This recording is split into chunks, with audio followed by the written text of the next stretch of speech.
오늘 시편은 어저께 71편에 이어서 보는 시편입니다. 그래서 표제가 없습니다. 근데 대다수 학자들은 그 오늘 시편을 그 어제 시편과 조금 그래도 구별을 하긴 해요. 그게 뭐냐면 오늘 시편을 다윗이 노년기, 인생의 황혼기에 접어들어 노래한 것으로 보고 있습니다. 그래서 오늘 9절에 보시면 늙은 때에라고 나와 있고 또 18절에도 내가 늙어 백발이 될 때에도 라고 이렇게 나와 있는 것입니다. 지금 노년기에 접어들면 이제 좀 쉬어도 될 만할 텐데 다윗은 지금 그러지 못한 것입니다. 그래서 이 시의 그 배경이 압살롬의 반역에 쫓기면서 지은 시일 것이다라는 견해들도 있죠. 지금 노년기에 접어들어서도 지금 쉬지 못하는 다윗이 평안함을 누리지 못하는, 소위 말해서 세상적인 편안함을 누리지 못하는 다윗이 노래하는 것입니다. 평생을 그렇게 살아왔습니다. 평생을 그렇게 살아왔던 것처럼 다윗은 하나님을 찾고 부릅니다. 그리고 1절 하나님께만 피하고 수치를 당하게 하지 말아달라고 간구하는 것이에요. 여호와여 내가 주께 피하오니 왜 피하느냐? 내가 영원히 수치를 당하게 하지 마소서. 수치를 당하게 하지 말아달라고 간구하는 것입니다. 오늘 다윗은 하나님께 피하면서 한평생 함께 하셨던 주님을 회고하면서 노래합니다. 그리고 나이가 들면 자꾸 이전 생각이 나죠. 저도 뭐 많은 나이는 아니지만 얼마 안 있으면 또 저도 이제 60을 이제 바라보니까 자꾸 옛날 얘기를 하게 돼요. 그래서 우리 애들이 자꾸 옛날 얘기한다고 또 하고 또 한다고 뭐라고 하는데 자기들도 나이 들어 보라 그래요. 자꾸 옛날 얘기 반복하게 되지. 하여튼 그렇게 주님은 이제 다윗도 옛날을 회고하면서 노래합니다. 근데 그 회고는 사뭇 달라요. 6절을 보시면 모태에서부터 그 회고가 시작되는 것이에요.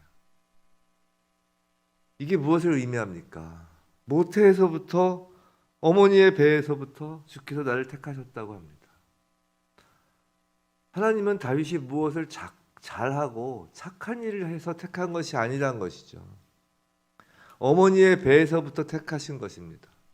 그렇기 때문에 항상 주를 찬송한다고 지금 6절에서 다윗이 이야기하는 것이에요. 성도 여러분, 우리도 마찬가지입니다. 우리가 점점 늙어가며 하나님과 동행하였던 지난 날들을 이렇게 회고하게 됩니다.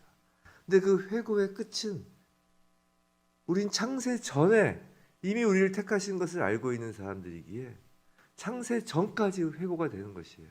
우리의 성도의 회고는 일반인들의 회고와 다릅니다. 세상 사람들의 회고와 달라요. 주 안에서의 회고입니다.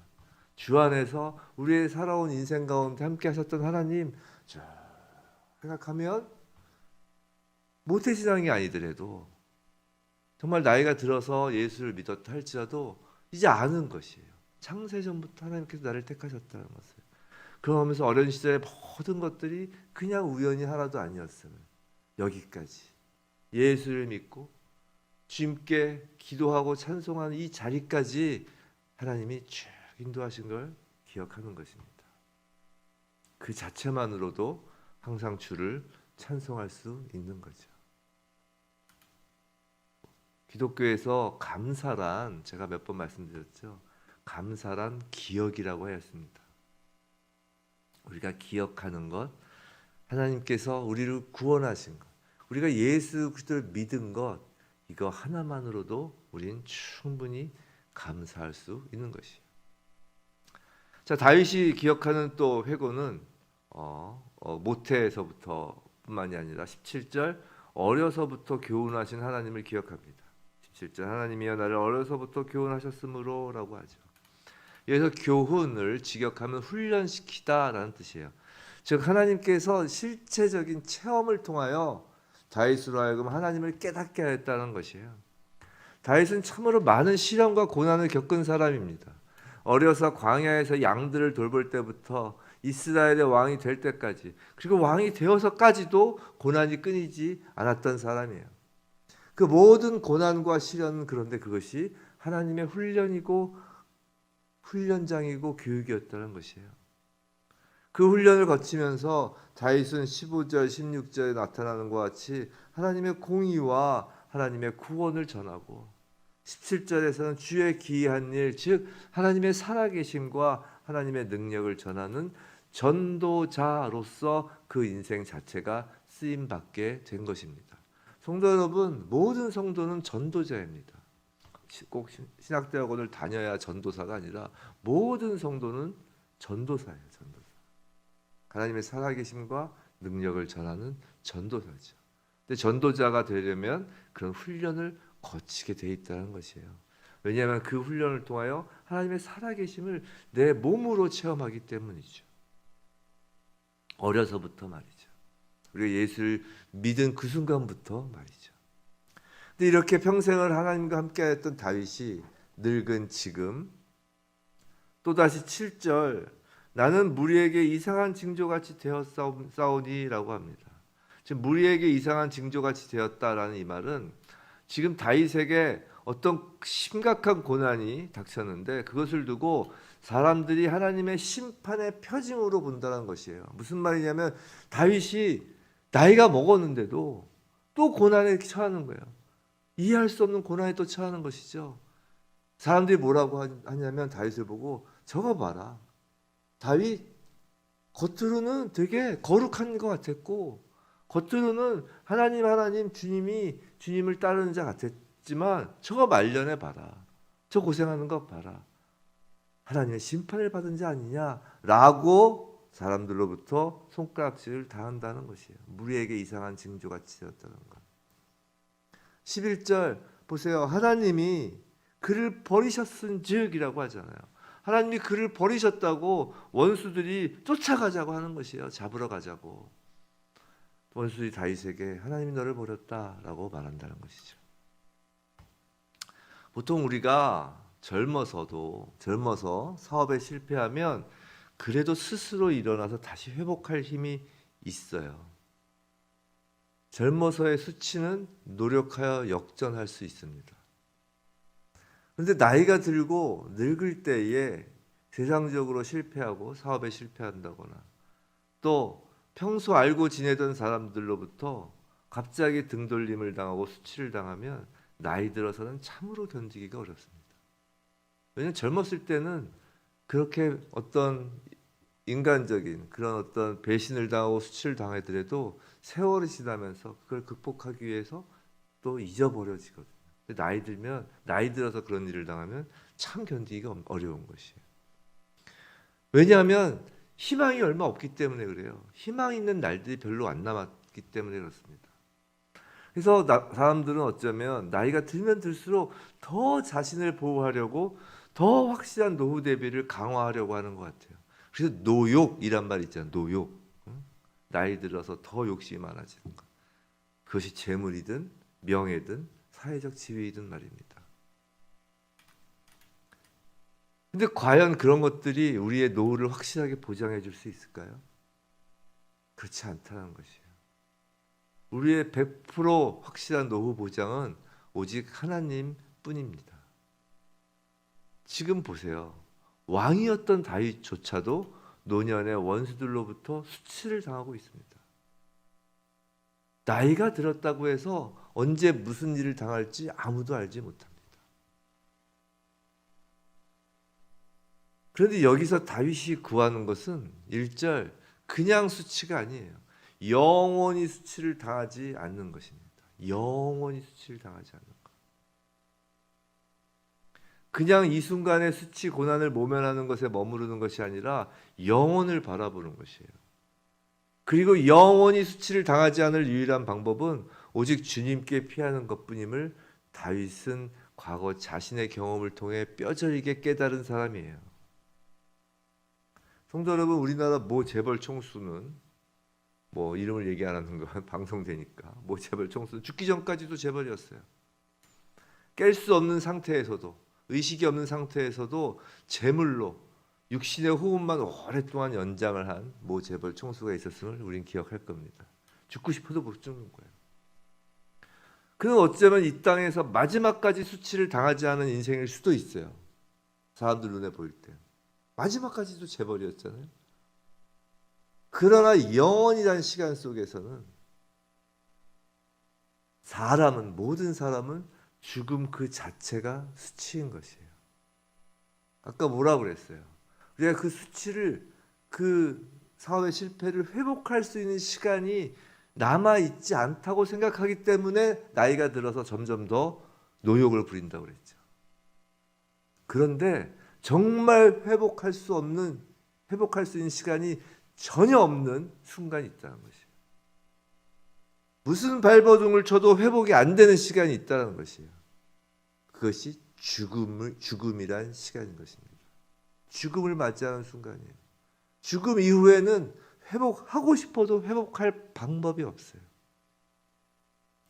그 영원이란 시간, 영원이란 개념에서 모든 사람에게는 그 죽음 그 자체가 수치가 되는 것입니다. 아무리 재벌이어도, 아무리 대통령이어도 죽음이란 수치를 피할 수가 없어요. 근데 이 죽음이 수치라고요? 왜 수치일까요? 수치라는 그 개념은 남보다 못한 것에 대한 비웃음이잖아요. 그렇죠? 남보다 못하니까 수치를 당한다고 생각하는 거잖아요. 근데 모두가 죽잖아요. 모두가 죽는데 그것이 왜 수치예요? 남과 다 똑같아. 모두가 평등한 게 죽음인데. 그건 죽음이 모두에게 평등하지 않다는 것이에요. 즉 모두가 죽는 것이 아니기 때문입니다. 죽지 않고 영원히 사는 사람이 있기에 죽음이 수치가 되는 것이에요. 이해가 되세요? 죽음이 수치가 되는 이유는 죽지 않고 영원히 사는 사람이 있기 때문이라는 것이죠. 성도 여러분, 영원히 죽음이 없는 자가 영원히 수치를 당하지 않는 자인 것이에요. 지금 다윗이 구하는 건 영원히 수치를 당하지 않게 해달라고 구하는 것이에요. 단순히 이 순간의 수치만 모면해달라는 것이 그것뿐만이 아니라 영원히 죽음이 없는 자, 영원히 수치를 당하지 않는 자인 것입니다. 이것이야말로 가장 확실한 노후 보장이에요. 영원한 보장이기 때문이죠. 오직 죽게 피하는 자만이 영원히 수치를 당하지 않습니다. 바로 예수 그리스도를 믿고 따르는 성도들 말이죠. 성도 여러분, 늙어서 다윗처럼 수치를 당할까 염려하지 마시기 바랍니다. 정말 인생의 끝이 수치스러운 자들은 바로 성도를 조롱하였던 원수들이에요. 세상의 재물과 같은 땅의 것으로 인생의 끝을 보장받으려 하는 자들이야말로 인생의 끝이 수치로 마감됩니다. 왜냐하면 그들은 죽기 때문이에요. 날마다 죽게 피하는 자야말로 결코 수치가 끝이 될 수 없는 인생이에요. 영원히 죽지 않기 때문입니다. 그렇다고 그럼 늙어서 그저 가만히 기도만 하고 있으면 된다는 말인가? 그건 아니라는 것이에요. 18절 다윗은 늙어 백발이 될 때에도 나를 버리지 마시며 라고 나를 버리지 말아달라고 구합니다. 근데 그 이유는 단지 수치를 당하지 않기 위해서만이 아니에요. 하나님께 피함으로 성도는 영원히 수치를 당하지 않기 때문에 그 문제는 이제 해결된 것입니다. 수치 문제는 해결된 것이에요. 성도 여러분, 예수 그리스도를 믿는 우리는 수치의 문제는 해결된 자들이에요. 늙어서도 다윗이 구하는 것은 바로 18절 주의 힘을 후대에 전하고 주의 능력을 장래의 모든 사람에게 전하는 것입니다. 늙어서 구하는 것이 바로 이것이에요. 성도 여러분, 성도의 구원은 그저 영원한 하나님 나라에 입성하는 것만이 목적이 아닙니다. 이 땅에 하나님의 능력과 구원을 전하는 것이 구원의 목적인 것이에요. 늙어서도, 아니 육신의 호흡이 다할 때까지 성도는 이 땅에서 구원의 목적을 위하여 살아야 한다는 것이에요. 구원에는 목적이 있어요.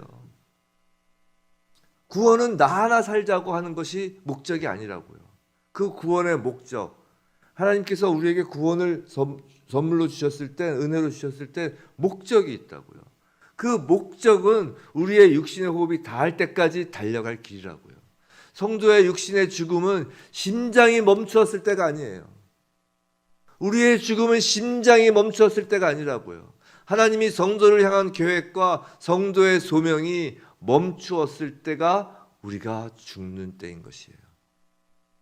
그렇기 때문에 성도에게 은퇴란 없는 것입니다.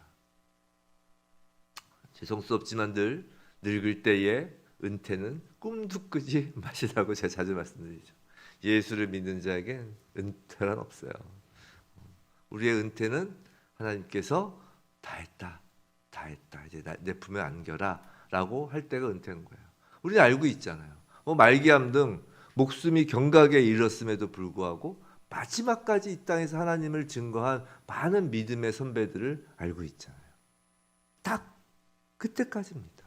하나님이 우리가 죽어서 이 땅에서 하나님의 일을 못하는 것이 아니라 하나님께서 이제 이 땅에서의 일을 이제 끝내셨기 때문에 이 땅에서 죽는 거예요. 우리의 생명은 반대라고요. 죽어서 일을 못하는 게 아니라 할 일이 없어서 죽는 거라고요. 예수 믿는 사람들은 하나님의 일로 더 이상 할 일이 없어서 다 맞춰져서 이제 죽는 거예요. 죽어서 못하는 게 아니라. 성도는 그렇게 마지막까지 주님을 증거하는 증인으로 쓰임 받는 영광스러운 존재인 것입니다. 늙을 때에도 하나님의 살아계심과 능력을 후손과 모든 사람에게 전하며 다윗처럼 주를 찬양하며 즐거워하는 것이에요. 그때 하나님은 우리의 늙음과 상관없이 20절 우리를 다시 살리시고 땅 깊은 곳에서 다시 이끌어 올리시는 것이에요. 계속 우린 영혼 속에 거하는 것입니다. 부디 오늘 주님께 피하고 오늘 주님을 증거하여 늙을 때 늙어갈수록 나이가 들어갈수록 더욱 하나님을 기뻐 찬양하는 우리 모두이길 주님의 이름으로 축원합니다.